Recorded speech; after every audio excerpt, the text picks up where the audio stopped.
Let's go over some running backs, some guys that I think people might be worried about putting in their lineups. They have to use them probably because we're going to talk about some guys who are like top 20, top 30 players. But should they feel good about having them? The first guy that I want to go over here, Quinshon Judkins, outside of one big catch, he's had a couple quiet games here the last 2 weeks. And that's unfortunate because the matchups aren't the worst. He's actually somebody that Harmon and I talked about who might finish the season strong, who could actually put up some decent fantasy stats. And last week, Dylan Sampson was out. You thought, okay, we're going to see him get involved more in the passing game. Really, none of this has materialized. And I worry that the Browns are getting to the point in the season where maybe they just kind of start packing it in. I don't know if that's the case or not. There was some weather at play last week as well. What do you think about Judkins, who I think by all accounts looks like a really good back? He's had overall a pretty good rookie season in terms of his play on the field. And yet stats wise, it kind of seems like he's starting to drop the ball a little bit here down the stretch.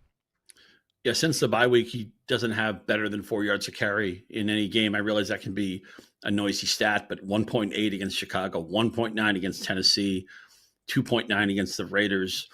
And he's sprinkled into the passing game. He's not as good of a pass catcher as Sampson. It did help. Sampson didn't play last week, so at least you got more opportunity there. Now, you see Buffalo, and look, everybody runs on Buffalo. Trevion Henderson had a huge game against them last week. It's been the Achilles heel of that defense, but Henderson has not been Judkins is his former Ohio State teammate. And by the way, you were so nice to me about all the things I got right on the Patriots. I was saying that the Patriots got the right Ohio State back. The Browns took the wrong guy. And for 2 months, man, did I want to burn every mention of that. And of course, it's kind of flipped now. I don't really know where the puck is headed on this one because Judkins is better than he's looked lately. And Henderson's not as good as he's looked lately, right? Everything kind of regresses to more reasonable areas. But I think part of why Judkins isn't getting going is that when offensive lines struggle, when they get hurt or they don't play well, that's usually more of a problem in the running game. You can scheme around it in the passing game. Now, maybe if you have as many injuries as the Chargers have had, that isn't an option. But I think what's gone wrong with Cleveland with some of the injuries there and some of the underperformance, obviously the quarterback play hasn't been good. I think it's like a house where the roof is about to get snow on it and debris on it, and eventually the roof collapses. And I feel like the roof was kind of collapsed on Judkins. And even with a great Buffalo matchup, I put him in the no trust file. So I didn't say you're screwed, head for the hills. I didn't give him the lowest grade here. But I'm just afraid I've already seen his stat line for next week. It's going to be 16 carries, 41 yards, no touchdown.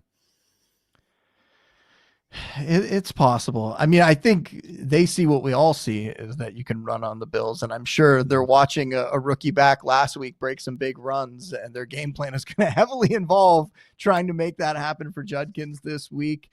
So, I mean, it's also no trust for me, even with the matchup. I think it's just so hard to put him in your lineup and feel good about it. And rankings wise, I'll probably have him around the top 20, like maybe at worst top 24 because of this matchup and because of the kind of volume he gets. But we've seen with the Browns that things can kind of go off the rails pretty quickly here. And when they do, nobody in this offense really comes through with big days. So yeah, very worried about Judkins, but career-wise, dynasty-wise, it might be an opportunity to buy low with him having some down weeks, because I think he is still going to have a great career as the starter in this offense and as the centerpiece there.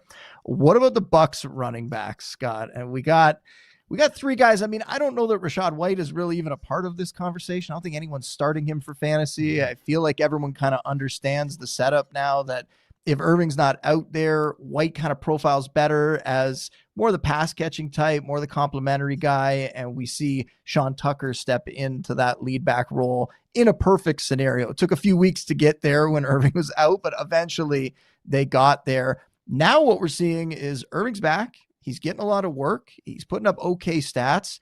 Tucker's become like this goal line vulture though, Scott. So what's your trust level on these guys? Are you worried at all because of how they're being used?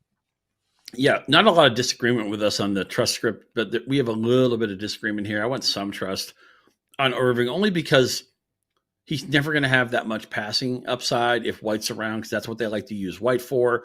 And you mentioned Tucker getting involved in the red area around the goal line. So you're asking Irving to win for you on volume, 15 to 20 touches, maybe runs between the 20s, maybe he breaks a long run and it turns into a touchdown, but you can't tell yourself a story where he's heavy volume receiver. You can't tell yourself a story where he's the automatic goal line guy.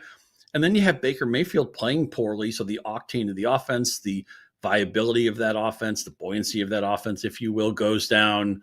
Realize Carolina is a gettable defense in week 16. But so I wanted to see Bucky Irving come back and say, here we go. Lead back, bell cow, let's go. Let's go win some leagues. We survived it while he wasn't playing. I think he's perfectly playable, but I'm a little bit nervous that you're going to be frustrated when Sean Tucker gets the 1-yard touchdown. You're going to be frustrated when 5 catches go to Rachaad White, even though Bucky Irving is the more explosive player. And you're going to be frustrated when Baker Mayfield turns the ball over a couple of times on Sunday. Well, I'm not saying that it's not going to be without frustration here, but I do feel like it comes down to expectations. For me, it's full trust, and it's just on how I view these guys. I don't think I'm viewing them as, Bucky Irving being this league winner top 5 back. But since he's come back here, over 70 yards in 3 straight games, touchdowns in 2 of the last 3, like he's still found ways to produce. He is still that lead back. He is still a very talented back. So yeah, the fact that Tucker is vulturing some of this goal line work, it's not ideal, and it takes away from Irving's ceiling in fantasy for sure. But aren't you still putting him in your lineup? Like, I'm not worried about putting him in my lineup. We haven't really seen like a huge down game from him where all of a sudden he gets game scripted out of it and he doesn't have, doesn't even crack 50 yards or something like that. So I think he's somebody that I feel good about putting in my lineup who, like I said, 2 of the last 3 games has come through for you. Just because he didn't find the end zone last week, just because he didn't have a huge performance in that one, it doesn't make me shy away from him at all. On top of that, now Tucker's kind of moved into this, like, it's a bit desperation, but into this like RB3 flex play where he could be that touchdown or bust guy. And there's a bunch of guys like that. Like, that's essentially what like David Montgomery is now, right? Like, he's a guy who gives you 30 to 60 yards and you hope that you get a touchdown. Tucker's kind of become this guy where it's maybe not that high, maybe it's 20 to 50, and you hope that he comes away with a touchdown. So it's not that I feel great about playing Tucker, but he's giving you value where I don't really think you were getting value before unless Irving was out of the lineup. And Irving continues to be, in my mind, like a fringe low-end RB1, high-end RB2, and especially in this matchup, like you mentioned, against the Panthers, I think we're going to see them lean on this rushing attack, and I think we're going to see these guys potentially both come through exactly how I described there, with Tucker finding the end zone and with Irving having an okay day and maybe finding the end zone as well. But I have a lot of faith in this backfield. Even though the offense has struggled, they've continued to produce. It's funny, you mentioned Tucker, being flex playable, and how many running backs are like that? Like Algier is like that. Montgomery, you mentioned like that. Maybe Stevenson is like that. Maybe even a quote unquote lead back like Tony Pollard is like that, where if he doesn't get the touchdown, you don't make your money back. The Washington backs might be like that. We'll see who's healthy this week and who isn't. So as more teams go to some kind of a platoon or some time of rotation in their backfields, I realize there are fewer options that we can just roll them out. They're superstars, 20 plus touches, all the touchdown equity. But what happens is we have more flex worthy guys. We have more players you won't hate as the last piece of your roster for a given week. And I hope fantasy managers take some comfort in that. Well, I mean, fantasy analysts, I don't think we do, because it makes our job a lot tougher trying to piece through which one of those guys you can actually play and who's going to have the better stats week in and week out. But no one's worried about that problem, and neither are we. It makes it a little tougher, but it's certainly still fun. This next one, I don't even want to really talk about the Seahawks backfield, but I will say you tried to warn me, Scott. When we were in Vegas in the summer, we recorded some shows, and I felt good about this backfield. We had seen them really produce well in the preseason. It was preseason, but Clint Kubiak's offense, it looked like they were going to have a great rushing attack. And yet I was telling everybody, go out, you get them both, draft both these guys. That guarantees you're going to have one of them that you could put in your lineup. And now we've gotten to a place where, I don't know about you, but for me, you're cooked, bro. Like, it is over here. Walker under 10 fantasy points in 8 of his last 10 games. Charbonnet under 10 fantasy points in 5 of his last 7. You can't feel good about having these guys in your lineup. I have Walker on a bunch of teams. I'm making it to the semifinals with those teams, and now I'm going to have to make a decision on whether I'm going to play him or some of the names that we're going to talk about on the waiver wire, which, like I said, we're trying to find some diamonds in the rough here. There are not like obvious stars on the waiver wire this week. And yet that's where it's come to. Are you with me here, Scott? Is it your cooked bro on this backfield in Seattle? Yeah, it's probably with a team that's 11-3, right? With only 2 running backs really getting any kind of volume. If I told you, Justin, they're going to be 11-3, defense is going to be great, and it's only going to be 2 backs. They're basically going to be healthy all year. Charbonnet missed the 1 game. Okay, here we go. But what happens? They don't get any activity in the passing game. I mean, Charbonnet's stuck on 87 receiving yards.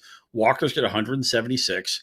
Walker's only got the 4 touchdowns. Charbo has 8, but you never feel confident that either guy is set into a role. It just feels like hot hand, week to week, drive to drive, quarter to quarter. Obviously, JSN's been so good. They use a lot of tight ends. They've gotten a lot of people involved in their passing game. Darnold's had a good season, other than that one Rams game where he was terrible. But the thing that frustrates me is you don't know who the touchdown's going to go. I realize Charbonnet has 2/3 of them, but it's not like he's automatically the guy. And you can't count on either one of them to have a receiving component week to week. And so that's turned a team that should have the perfect game script to support 2 running backs into, I feel like I've spent half of my season answering, what do I do with Charbonnet? What do I do with Walker? Do I start them over? The guys we all mentioned, the Tyler Algier tier, the David Montgomery now tier, the Tony Pollard tier, the Patriots running backs. Henderson's graduated from that, thankfully. At times, RJ Harvey's been in there. He's out of it now. Kenneth Gainwell, guys like that. So that the Giants backs have been painful and fruitful at different times of the year. And this is what we do. The problem is you start either one of these guys, as well as I do, Justin, they could easily finish the day with 8 carries for 21 yards. And on the flip side, they could, Walker could have a massive game where he goes over 100 yards, but we've seen easier matchups recently where it hasn't happened. Like even last week going against the Colts, you would have thought, all right, the Colts are playing Phillip Rivers. This is going to be a positive game script. They're big favorites. We're going to see this rushing attack go off. And it just doesn't happen. It has been so hard to predict. And yeah, I think they are just cooked. And I'm looking at these guys now, down, in that area that we're talking about of RB3 touchdown or bust types. That's where they live now. They live down there. And it is an absolute shame for, talented backs, for guys who I think could be really good. And just for some reason, this offense has not been able to successfully run the ball. And yet they're still winning. So they're probably not going to change much here. One of the big surprises this past week, speaking of surprises on the whole season from that Seahawks backfield, one of the surprises this last week was in the Texans backfield. We saw Woody Marks get a little banged up, and Jawhar Jordan comes out of nowhere. I am happy to say, Scott, that I actually did have him ranked, not to pat myself on the back. It was extremely low. It was in the 80s or something like that. But I looked at that backfield and I went, okay, there's no Nick Chubb, right? They've gotten rid of Dameon Pierce, and they had elevated Jordan here. So I threw him in there, not thinking he was going to get much opportunity. Maybe get lucky and, he gets a late touchdown or something like that. And he ends up going off and having a pretty good game. He goes over 100 yards in this one. I can't believe it, but we're talking about Jawhar Jordan. Do you have any trust with Woody Marks a little banged up? We're not sure. I think they're calling him day to day. Nick Chubb got back to a limited practice late last week. I think they're also calling him day to day. So we don't know if those guys are going to play or not. In theory, if we want to factor in if those guys don't play, you have any trust in Jawhar Jordan? Yeah, I went with no trust. It's a great story. We can root for the story. I mean, Jordan was in college for 5 years, played at Syracuse for a while. I think he played with Ernie Davis and Jim Brown when he was at Syracuse, Donovan McNabb, Marvin Harrison. But he was there, and then he went to Louisville, probably played with Teddy Bridgewater for all we know. And look, 5'10", 186. This is a satellite back. This is somebody not meant to take a 15, 20 touch workload. And Houston, they're not going to tell us, right? I mean, we thought if maybe Marks couldn't play or Chubb couldn't play, could have gone Bawali get in the field. I know he's more of a pass catcher at times, but it's not like they're going to say up front, oh yeah, well, bell cow role or a starting role for Jordan. They're going to be pretty close to the vest on their plan. So the problem is you can't get to Jordan's workload before the game. You can't say, okay, paths are cleared. There's been a commitment. There's been some sort of verbalization, some coach speak. I can give him 10 to 13 touches. I'll give you credit for ranking him last week. You're a better man than I, because I did not have Jordan on my ranking sheet, 26-year-old rookie. But I'm just afraid that there's nothing projectable. He's no floor, I guess is the simple way to say it. and that's going to be somebody I got to believe. I know running back can get really messy if the wrong players get hurt, but I need to have somebody who has a little bit of a foundation. I just don't see one here. Yeah, I agree. And there's just so much to be sorted out that I think he's a player that people should go out and pick up and just see where the chips fall kind of as the week goes along with some of the injuries in that backfield, just in case you could luck into them saying, yeah, absolutely, he's the lead back and he's going to get all the work and some strange scenario like that. But overall, I'm with you. You can't really have a lot of trust in this one. We're talking about more desperation plays. And we'll talk about him again. We'll go over him when we get to the waiver wire section in a minute here. Last player that I want to mention, someone else that we'll talk about in the waiver wire section, Michael Carter. And this is Bam Knight leaving. This is a backfield where we've seen James Conner get hurt with a season-ending injury. Trey Benson get hurt. He's not coming back. Now Bam Knight gets carted off. And we've made it to Michael Carter as the player who had 80% of the snaps this week, 94 yards, 4 receptions, like a pretty good day. Do you have any trust in Michael Carter going into the semifinals? Yeah, I came down with some trust. I mean, the fact that he got 94 yards somehow against the Houston defense that I think we all think is the best in football. I realized it was mostly in garbage time. Like every Arizona game is the same, right? They get off the bus, they're down 20 points. They compete like heck. Brissett puts up numbers. McBride's terrific. Usually Michael Wilson comes in and they support a running back. It may be Bam Knight with touchdown deodorant. Last week it was Carter with volume, 18 touches, 4 catches. He's not a special back, 3.3 yards per carry. There's a reason why he was basically the 4th or even 5th running back on this depth chart, depending what you think of DeMar Cardo. But you can tell yourself a story, 10 to 13 touches possible. Atlanta at times has been a leaky running defense. There's been times where they played a little bit better. I thought Dowdle would run all over them the last time they met. That did not happen. But Arizona's offense has been competent and productive with Jacoby Brissett. I realize a lot of it comes in the second half of games, but they don't give up. They play at quicker paces, and maybe they should come out with a no huddle to begin the game. Do a little K-gun, Arizona, but they play the same game every week, 9 weeks in a row, whatever it's been with the Brissett era. And so at the end of the day, you're going to be saying, Michael Carter, not really much of a back. Oh, what? He got 82 yards and a touchdown? Okay, I'll take that.